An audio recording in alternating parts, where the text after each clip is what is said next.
बिस्मिल्लाहिर्रहमानिर्रहीम। शुक्र अल्लाह पाक के बाबर का नाम से। अस्सलाम वालेकुम डियर स्टूडेंट्स। आज का हमारा जो टॉपिक है वो 10th क्लास का रिपल्ट है, क्योंकि फिजिक्स जो है ये हमारी एक्सपेरिमेंट के बुनियाद पर है।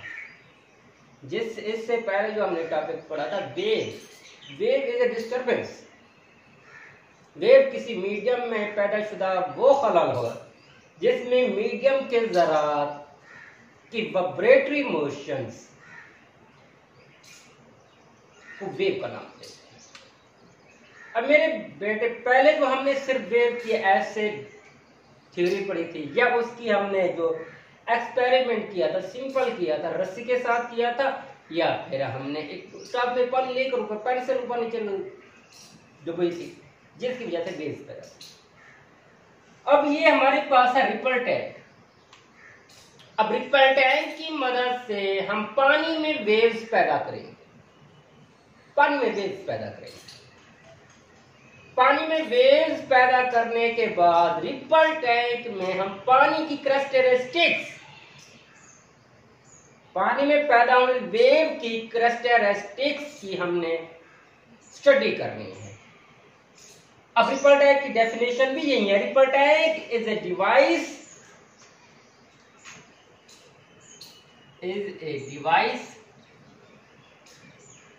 which used to produce or generate water wave and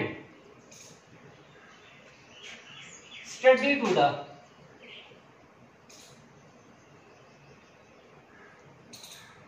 characteristic of water.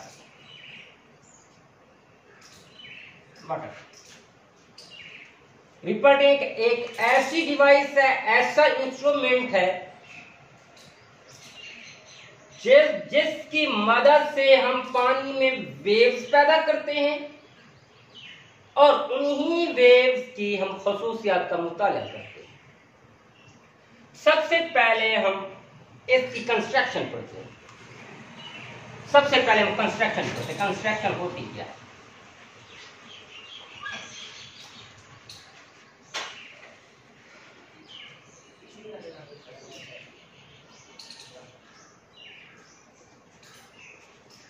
Construction मतलब इसकी बनावट। हम लेंगे एक टेबल के ऊपर हमने एक रखना है गिलास, रेक्टेंगुलर गिलास।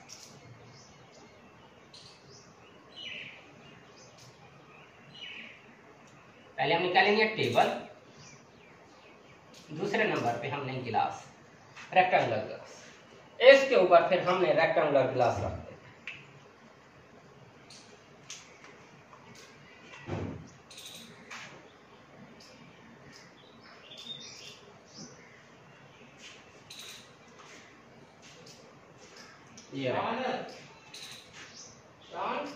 अब ये स्टूडेंट, टेबल एंड रेक्टेंगुलर गिलास के दरमियान जो डिस्टेंस होना चाहिए वो 1/2 मीटर होना चाहिए। इन दोनों के दरमियान जो डिस्टेंस होना चाहिए वो कितना होना चाहिए? 1/2 मीटर होना चाहिए। इसके बाद फिर हमने लेनी है, तीसरे नंबर है वुड पैड। वुड पैड लेना है हमने। वुड पैड क्या, हमारे पास ये लकड़ी का तख्ता, ये हमारे पास क्या है? ये सारा वुड पैड।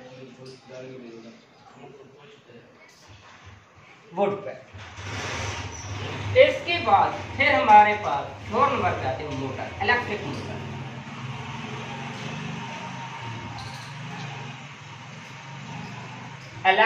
मोटर। ये हमारे पास, ये जो मैंने ग्रीन के साथ बनाई, ये इलेक्ट्रिक मोटर।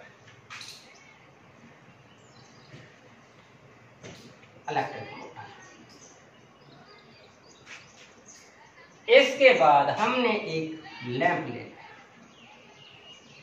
लैंप का काम क्या है? रोशनी प्रोड्यूस करना, रोशनी देना, लैंप। इसके बाद हमने फिर रेक्टेंगुलर गिलास में हमने क्या डालना है, वाटर।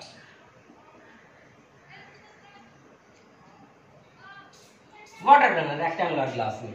हमने इतना गिलास डालना है, गिलास में पानी डालना है कि हमारे पास ये वुड का जो पैड है इसका निचला हिस्सा पानी के साथ टच हो रहा हो, बस इतना हमने इसमें पानी डाल दिया।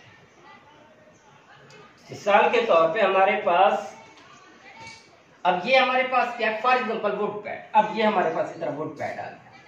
अब हमने रेक्टेंगुलर गिलास में इतना पानी डालना है कि हमारे पास ये नीचे वाला जो हिस्सा है वुड पैड का वो सिर्फ पानी के साथ मिक्स हो रहा हो, पानी के साथ मिक्स हो रहा हो। ये इसमें पानी डाल दिया। फिर हमने क्या करना है कि इलेक्ट्रिक सप्लाई के साथ मोटर की तार को जोड़ देंगे, मोटर को। अब हमारा काम शुरू हो गया स्टूडेंट, अब समझने वाली बात। इसके बाद हमने यहां पे नीचे एक ले लेनी है स्क्रीन।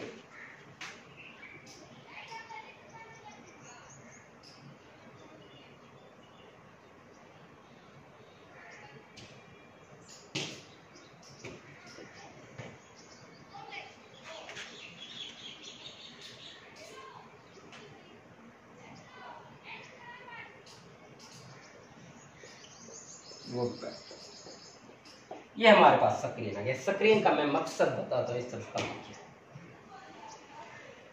अब मेरे बेटे, हमने जो ये रेक्टेंगुलर ग्लास लिया है, ऐसा गिलास लिया है जिसके दोनों शीशे जो है, दोनों पार्ट जो है, दोनों हिस्से जो हैं वो शफाफ है, दोनों हिस्से शफाफ है।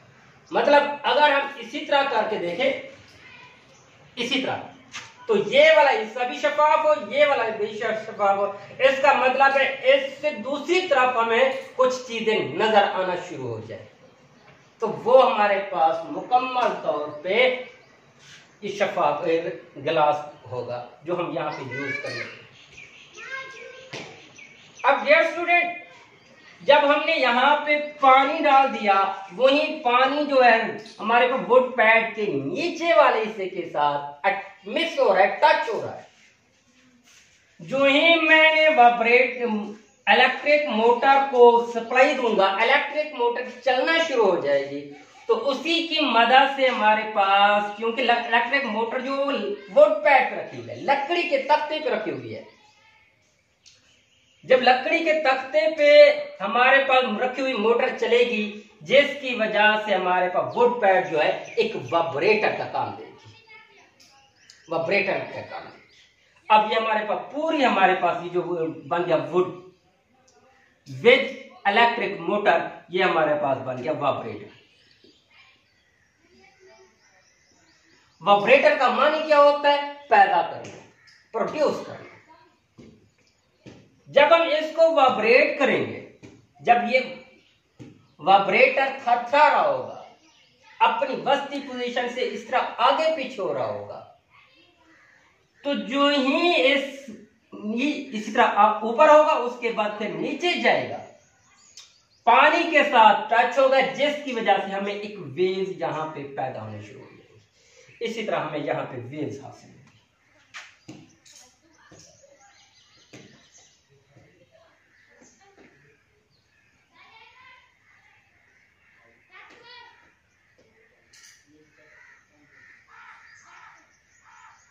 इसमें हमें वेव्स पैदा होना शुरू होंगी, वेव नजर आना शुरू। और ये जो वेव्स होंगी, ये वेव्स वेव फ्रंट होंगी,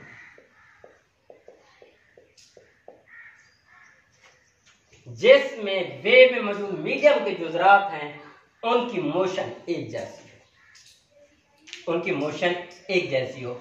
उसी वेव, ऐसी वेव जिसमें पार्टिकल जो है, मीडियम के पार्टिकल जो है, उनकी मोशन एक जैसी आ जाए, उसी वेव्स को वेव फ्रंट का नाम देते हैं। अब तमाम ये जो हमें वेव्स हासिल होंगी ये वेव फ्रंट के तौर पर हासिल होंगी। अब मेरे बेटे, अब लैंप का काम क्या? लैंप दे रहा है रोशनी, रोशनी इसी तरह नीचे आ रही है, रिपल टैंक पे पड़ रही है। अब हमारे पर रेक्टेंगुलर ग्लास क्या, दोनों हिस्से शफाफ है। जब इसी तरह रोशनी इस पे पड़ेगी तो वही रोशनी नीचे गुजर जाएगी, जिसकी मदद से हमें यहां पे स्क्रीन पे हमें वेव्स नजर आएगी।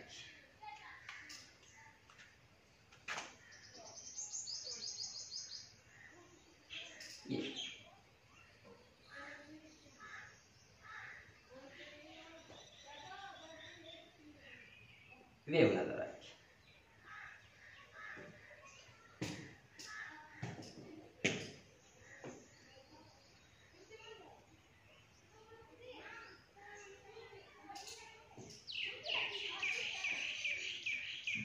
ये वेव नजर। अब ये जो हमें वेव्स हासिल होंगी, इसका एक हिस्सा जो होगा वो डार्क हमें हासिल होगा, एक हिस्सा में डार्क हासिल होगा, दूसरा हिस्सा जो हमें हासिल होगा वो ब्राइट हासिल होगा, दूसरा हिस्सा में ब्राइट हासिल होगा। जो डार्क वाला हिस्सा है वेव का, वो हिस्सा जो डार्क है उसको ट्रफ का नाम देते हैं, ट्रफ का नाम देते हैं। और वेव का वो हिस्सा जो रोशन है, ब्राइट है, उसको क्रस्ट का नाम देते हैं, क्रस्ट का नाम देते हैं, जिसकी वजह से हमें यहां पे वेव हासिल होना शुरू हो जाए। ये तो मेरे बेटे एक रिपल टैंक की कंस्ट्रक्शन थी। अब यहां पे हमें वेव्स पैदा हुई हैं, तो वेव की कैरेक्टरिस्टिक हैं जिसमें हमारे पास रिफ्लेक्शन आ जाती है, रिफ्रैक्शन आ जाती है, डिफ्रैक्शन आ जाती है। ये जो हमारे पास प्रॉपर्टीज हैं, अब हमने इनकी स्टडी करनी है।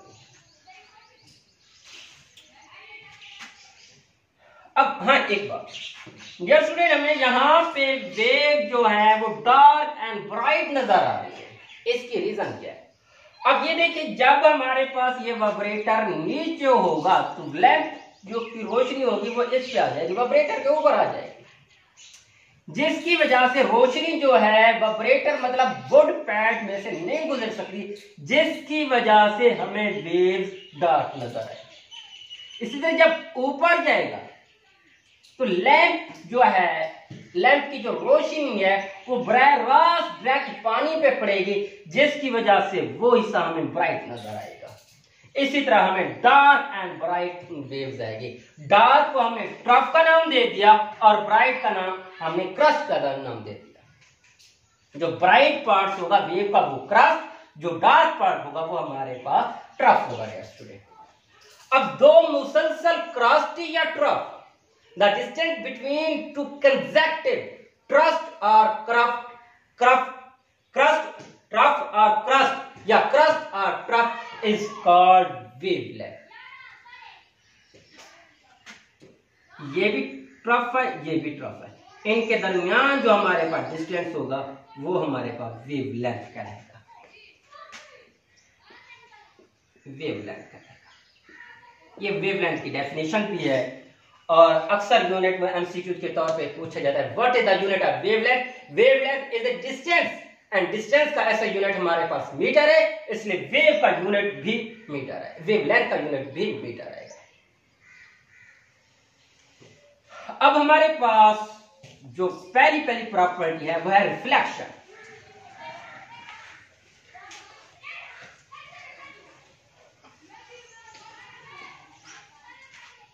रिफ्लेक्शन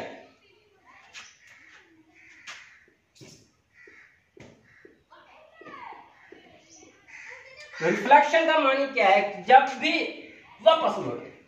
रिफ्लेक्शन का जो लफ्ज़ी मानी है किसी चीज को टकरा के वापस आ जाए, इस अमल को रिफ्लेक्शन कहते हैं। जब भी वेव्स एक मीडियम से गुजरकर दूसरे मीडियम से टकराती है तो इसी अमल को रिफ्लेक्शन कहते हैं। अब देखिए ये वेव जा रही है, जाने के बाद दूसरे मीडियम को टकरा रही है, टकराने के बाद रिफ्लेक्शन।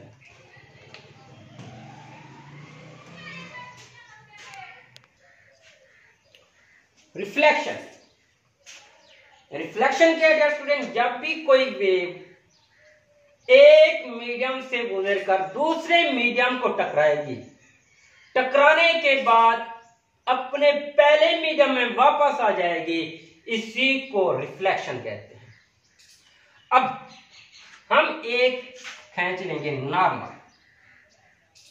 नॉर्मल लाइन कौन सी होती है? बिल्कुल सीधी लाइन, जो मीडियम के साथ जो एंगल बना रही हो, 90 का बना रही हो, उसी लाइन को नॉर्मल का नाम देते हैं। ये हमारे पास नॉर्मल है, नॉर्मल। अब नॉर्मल लाइन और इंसिडेंट लाइन के दरमियान, इंसिडेंट रे के दरमियान जो एंगल बनेगा, एंगल ऑफ इंसिडेंट कहलाएगा, एंगल ऑफ इंसिडेंट। और नॉर्मल और रिफ्रैक्टेड रे के दरमियान जो एंगल बनेगा, उसी को एंगल ऑफ रिफ्लेक्शन कहते हैं, एंगल ऑफ रिफ्लेक्शन कहते हैं। अब ये स्टूडेंट रिफ्लेक्शन का ये हमारे पास लॉ है कि angle of incident equal to angle of reflection. अगर एंगल ऑफ इंसिडेंट और एंगल ऑफ रिफ्लेक्शन इक्वल ना हो तो उसको रिफ्लेक्शन नहीं कहेंगे, अकॉर्डिंग टू 10th बुक।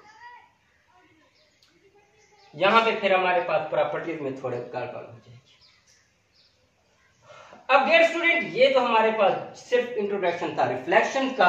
अब हमने जो वाटर वेव्स पैदा की है थ्रू रिपल टैंक, उसकी हमने रिपल टैंक में प्रॉपर्टीज के तौर पे देखना है रिफ्लेक्शन।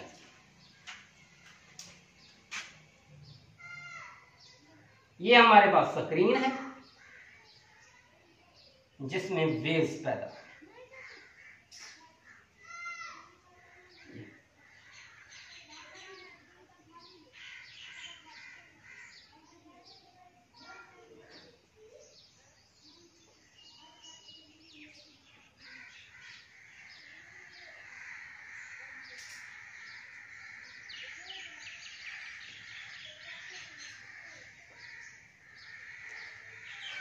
और हमने एक आगे ऑब्स्टेकल रख देना है, बैरियर रख देना है, रुकावट रख देना है विद सम एंगल, कुछ एंगल के साथ।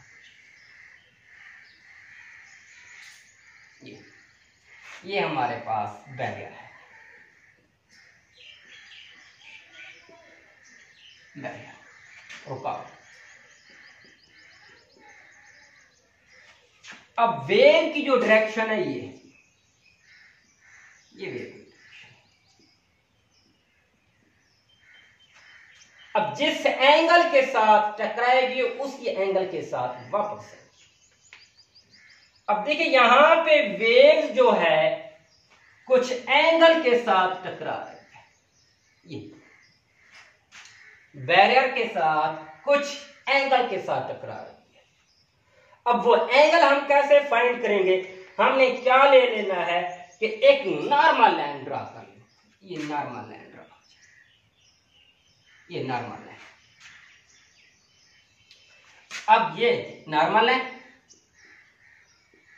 अब ये जो है ये इंसिडेंट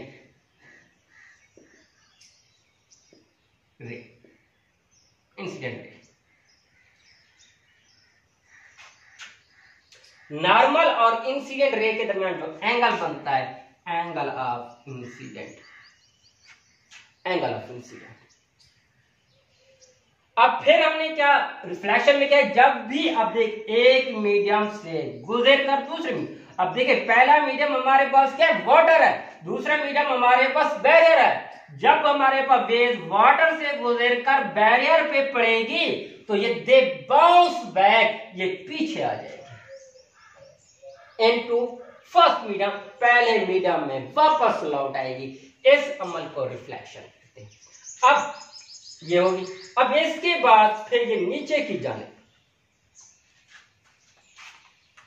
टकराने के बाद फिर ऐसे नीचे,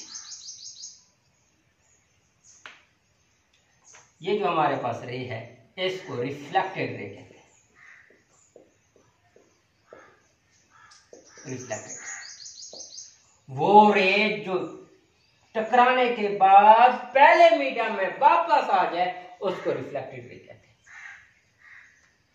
अब ये एंगल जो बनेगा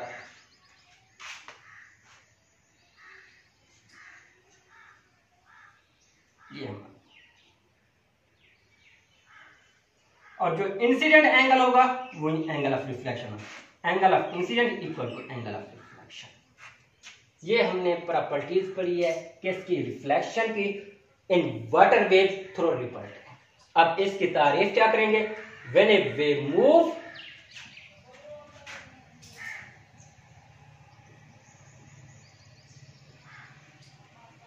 moving from one medium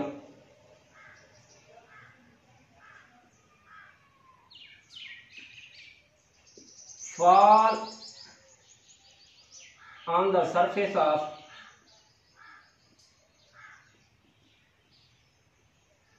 other medium,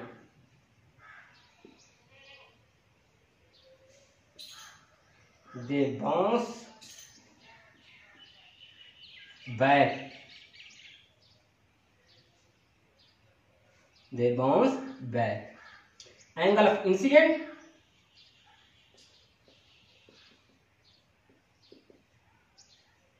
will be equal to the angle of reflection.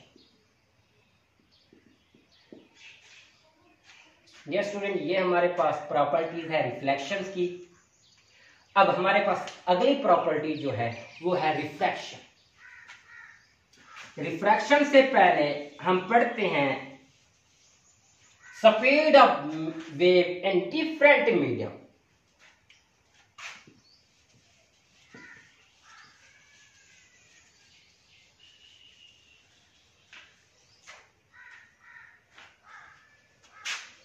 Speed of wave,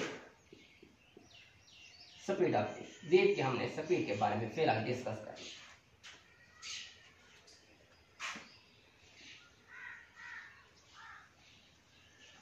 अब देखिए ये हमारे पास किसी किस्म का कोई टब है। अब जो स्टूडेंट, अगर आप दरिया में कहीं पे भी, आप समंदर में अगर आप सफर कर रहे हैं या इसी तरह नदी के किनारे बैठे हैं, आप पानी की गहराई देखना चाहते हैं, अंदाजा लगाना चाहते हैं, तो कैसे लगाएंगे, मैं कुछ पॉइंट्स बताऊंगा, उन्हीं पॉइंट्स को आप माइंड में रखेंगे। इंशाल्लाह आपको पानी की गहराई का अंदाजा हो जाएगा कि यहाँ पे गहरा पानी है, यहाँ पे कम गहरा पानी है।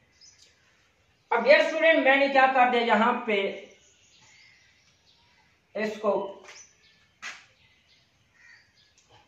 अब यहां पे हमारे पास दोनों सेम टब है और इसके अंदर मैंने कुछ ऐसी चीज रख दी है जिसकी वजह से इसकी गहराई कम हो। अब यहां पे दोनों में मैंने पानी डाला हुआ था, इसके बाद ये ऐसा पार्ट है जिसकी गहराई कम है, ये ऐसा पार्ट है जिसकी गहराई ज्यादा है। अब यहां पे जो पानी होगा शोलर वाटर, कम गहरा पानी, और यहां पे जो पानी होगा डीप वाटर, डीप वाटर। अब डियर स्टूडेंट, अब हमने पहले ये देखना है कि पानी का कलर यहां पे क्या है, यहां पे क्या है। जिस पार्ट में पानी का कलर ज्यादा ब्लू हो, ब्लू,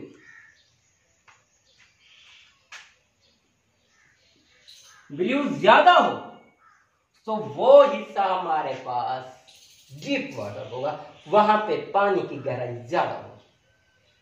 जो ही वाटर जो है वो कम गहरा होता जा रहा है, कम गहरा होता जा रहा है, तो इसका मतलब है यहां पे गहराई भी कम होती जा रही है। पहला पॉइंट आप अपने माइंड में ये रखेंगे। इसके बाद हमारे पास एक ही वाइब्रेटर है जो दोनों में वेव्स पैदा कर रहा है। एक ही वाइब्रेटर की मदद से हम यहां पे दोनों मीडियम में वेव्स पैदा कर रहे हैं। साधारण जब एक ही वाइब्रेटर वेव्स पैदा कर रहा होगा तो दोनों की फ्रीक्वेंसी सेम होगी। अब यहां पे जो हमारे पास वेव्स पैदा होंगी उसकी वेवलेंथ और जो अंदर उधर पैदा होंगे उनकी वेवलेंथ में डिफरेंट होगा, फर्क होगा।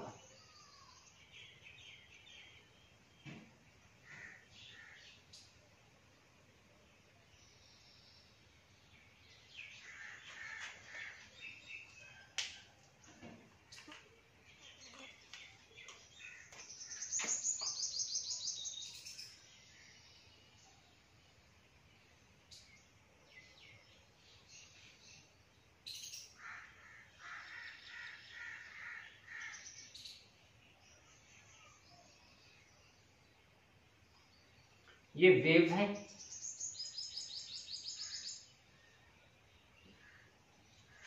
डियर स्टूडेंट आपको नजर आ रहा होगा कि इसकी जो हमारे पास वेव लेंथ है वो ज्यादा है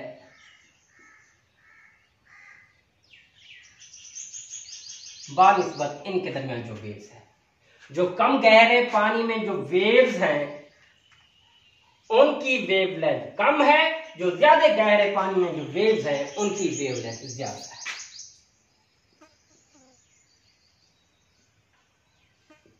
उनकी वेवलेंथ ज्यादा है। कम ज्यादा गहरे पानी में वेवलेंथ ज्यादा, कम गहरे पानी में वेवलेंथ ज्यादा कम होगी, कम गहरे पानी में वेवलेंथ कम होगी। दूसरा फर्क ये।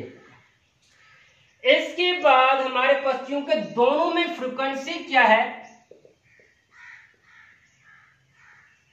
फ्रीक्वेंसी कांस्टेंट रहेगी दोनों में, क्योंकि एक ही वाइब्रेटर है जो पानी में वेव्स पैदा करे। जितनी पानी में एक सेकंड में वेव्स की तादाद यहां पे पैदा होंगी वही एक सेकंड में यहां पे भी वेव्स पैदा होंगी, जिसकी वजह से फ्रीक्वेंसी दोनों में कांस्टेंट रहेगी। लेकिन वेवलेंथ यहां पे ज्यादा, यहां पे कम। अब v is equal to F lambda. इसके तहत जब हमारे पास फ्रीक्वेंसी हमारे पास कांस्टेंट आ गया, अब वेव लेंथ हमारे पास डीपर वाटर में ज्यादा है जबकि कम गहरे में कम है, तो ये हमारे पास स्पीड ऑफ वेव पे भी इफेक्ट पड़ेगा। इसका मतलब क्या है कि हमारे पास डीप वाटर में वेवलेंथ ज्यादा है तो इसकी स्पीड भी ज्यादा होगी और इसकी स्पीड कम होगी। और क्योंकि इसकी वेवलेंथ ज्यादा है, इसकी वेवलेंथ कम है। ये रीजन है, ये आपने देखना है। इन्हीं पॉइंट को आपने मद्देनजर रखते हुए आपने फर्क की रेट किया है कि हमारे पास डीप वाटर और शैलो पानी में कम गहरे पानी में और ज्यादा गहरे पानी में हमारे पास जो वेव्स पैदा होंगी उनकी स्पीड कहां पे ज्यादा होगी। स्पीड जो होगी वो ज्यादा गहरे पानी में ज्यादा होगी। इसकी रीजन क्या है कि वहां पे वेवलेंथ ज्यादा पैदा हो रही है, वहां पे वेवलेंथ ज्यादा।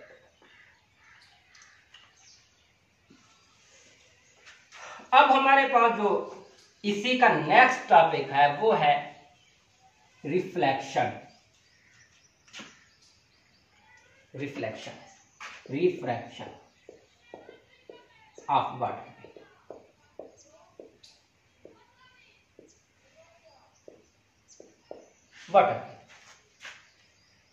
जब भी वेव जो है एक मीडियम से दूसरे मीडियम में टकराएगी विद सम एंगल, तो अगले मीडियम में अपने असल रास्ते से हट जाएगी। जब वो अगले मीडियम में अपने दूसरे मीडियम में इंटर होगी तो अपने असल रास्ते से हट जाएगी। इसी को रिफ्लेक्शन ऑफ वाटर वेव कहते हैं। रिफ्रैक्शन का मतलब है मुड़ जाना, तिरछा हो जाना, रोशनी का तिरछा हो जाना, वेव का तिरछा हो जाना। अब डियर स्टूडेंट हमारे पास ये स्क्रीन है जिसका ये पार्ट जो है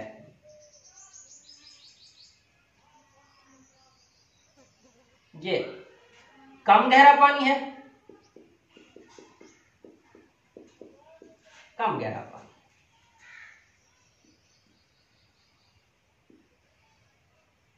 और ये जो है हमारे पास डीप वाटर, ज्यादा गहरा पानी।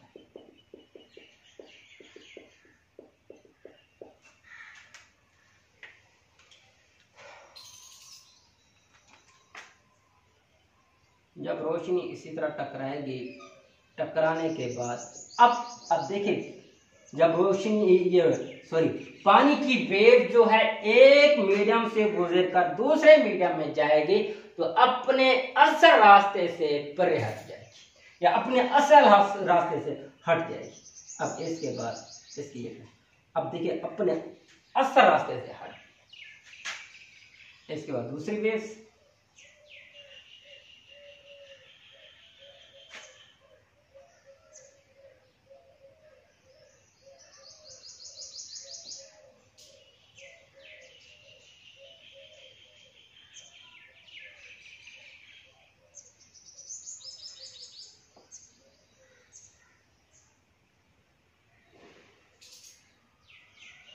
जैसे यहां से आपको अंदाजा हो रहा है कि यहां पे वेवलेंथ जो है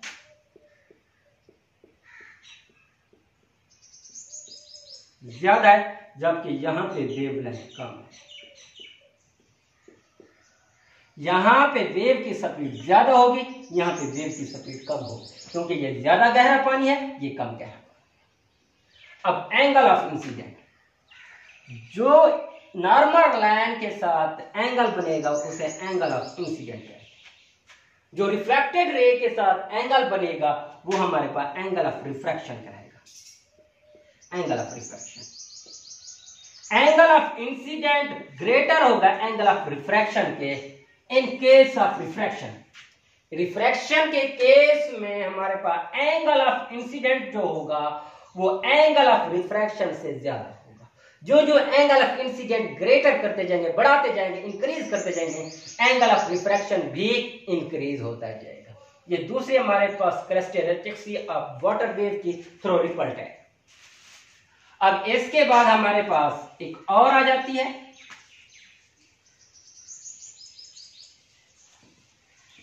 वो है डिफ्रैक्शन।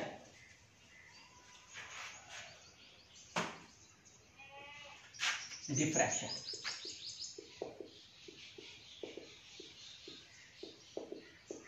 डिफ्रैक्शन का मतलब है मुड़ जाना, डिफ्रैक्ट होना, किनारों से फैल जाना, डिफ्रैक्शन फैल जाना, ये लफ्ज मान। अब मेरे बेटे ये बहुत ज्यादा आसान है।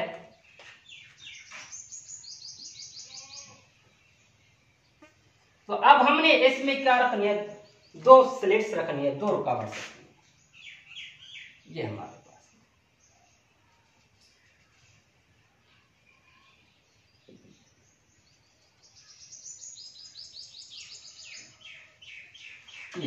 ये S1, ये S2, slit 1, slit 2, barrier 1, barrier 2। अब यहां पे हमारे पास इसी तरह वेव्स पैदा हो रही है, ये वेव फ्रंट आ रहा है।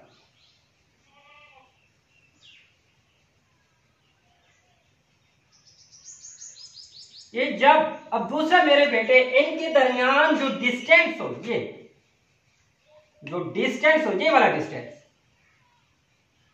ये डिस्टेंस कम होना चाहिए, वेवलेंथ या डिस्टेंस इक्वल होना चाहिए। इन ये दोनों को शर्त होनी चाहिए, या तो डिस्टेंस वेवलेंथ से कम हो या डिस्टेंस वेवलेंथ से इक्वल हो। तब हमारे इसकी रीजन क्या है, जब हमारे पास यहां पे हमारे पास वेव टकराएगी, टकराने के बाद यहां पे किनारों के लिए इस तरह मुड़ जाएगी, फैल जाएगी, और हमें क्या हो जाएगा, यहां पे हमें एक सेमी सर्कल वेव हासिल होगी। अब डिफ्रैक्शन की यही है कि spreading of wave around the sharp corner of slit. Wave का बारीक रुकावटों के गिर्द मुड़ जाने के अमल को डिफ्रैक्शन कहते हैं। इसके लिए शर्त हमारे पास क्या है कि वेव लेंथ जो हो, अब इन स्लिट का जो डिस्टेंस हो वेव लेंथ के इक्वल हो या कम हो। अब क्वेश्चन ये पैदा होता है कि अगर हमारे पास वेव लेंथ जो है डिस्टेंस जो है वेव लेंथ से बड़ा हो जाए, तब वहां पे हमें क्या चीज हासिल होगी। मिसाल के तौर पे हमारे पास ये वेवलेंथ, अब डिस्टेंस वेवलेंथ से ज्यादा है, तो यहां पे हमें जो सिर्फ ये वेव की डायरेक्शन हमें सिर्फ किनारों से पर फील होगी, बाकी कहीं पे भी फील नहीं होगी। ये इसी तरह हमें वेव्स हासिल होगी।